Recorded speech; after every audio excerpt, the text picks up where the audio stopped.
বান্দরবানের রুমা ও থানচি উপজেলায় ব্যাংক ডাকাতি, টাকা ও অস্ত্র লুটের ঘটনার কড়া মামলায় আটক কেএনএফ-এর ৫৭ জনকে বান্দরবান চিফ জুডিশিয়াল ম্যাজিস্ট্রেট আদালতে হাজির করা হয়েছে। বৃহস্পতিবার দুপুরে তাদের প্রিজন ভ্যানে করে কারাগার থেকে কড়া নিরাপত্তায় আদালতে হাজির করা হয়। আসামিদের আদালতে হাজির করলে রাষ্ট্রপক্ষ ও আসামি পক্ষের আইনজীবীদের যুক্তিতর্ক উপস্থাপনের পর senior judicial magistrate Mohammad Nazmul Hossain আসামিদের মধ্যে ৫৩ জনকে ২ দিন করে ৪ দিনের রিমান্ড মঞ্জুর করে কারাগারে পাঠানোর নির্দেশ প্রদান করে। এ সময় আসামিদের একজন নারী গর্ভবতী হওয়ায় তাকে জেল গেটে জিজ্ঞাসাবাদের জন্য নির্দেশ দেন আদালত। এদিকে সন্দেহভাজন রুয়াল থান লিয়ান বম নামে আরও একজন কেএনএফ সদস্যকে কারাগারে পাঠিয়েছেন আদালত। এ পর্যন্ত যৌথ অভিযানে রুমা ও থানচি উপজেলায় ব্যাংক ডাকাতি, অস্ত্র ও টাকা লুটের ঘটনায় কেএনএফ সংগঠনের সঙ্গে সম্পৃক্ততার অভিযোগে মোট ৬৬ জনকে আটক করেছে যৌথ বাহিনী, যারা সকলেই কারাগারে আছেন।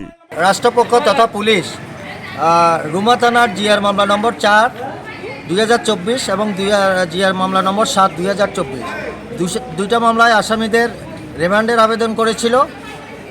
রিমান্ড শুনানি হয়েছে। রাষ্ট্রপক্ষে কোর্ট ইন্সপেক্টর ছিলেন, আমরা আসামি পক্ষে একাধিক লয়ার ছিলাম। রাষ্ট্র উভয় পক্ষের বক্তব্য শুনে, মাননীয় আদালত উভয় পক্ষের বক্তব্য শুনে একজন প্রেগনেন্ট মহিলা ছিল, তাকে জেল গেটে জিজ্ঞাসা করার অনুমতি দিয়েছে। বাকি আসামিদেরকে জিআর মামলার ৭-এর আসামিদেরকে ২ দিনের এবং জিআর মামলা ৪ ২০২৪ মামলার আসামিদেরকে 2 দিনের, মোট 4 দিনের রিমান্ড মঞ্জুর করেছেন। রিমান্ড শেষে ওনাদেরকে আদালতে আনলে আমরা পরবর্তী পদক্ষেপ নেব। Luna frosty, Dhaka post.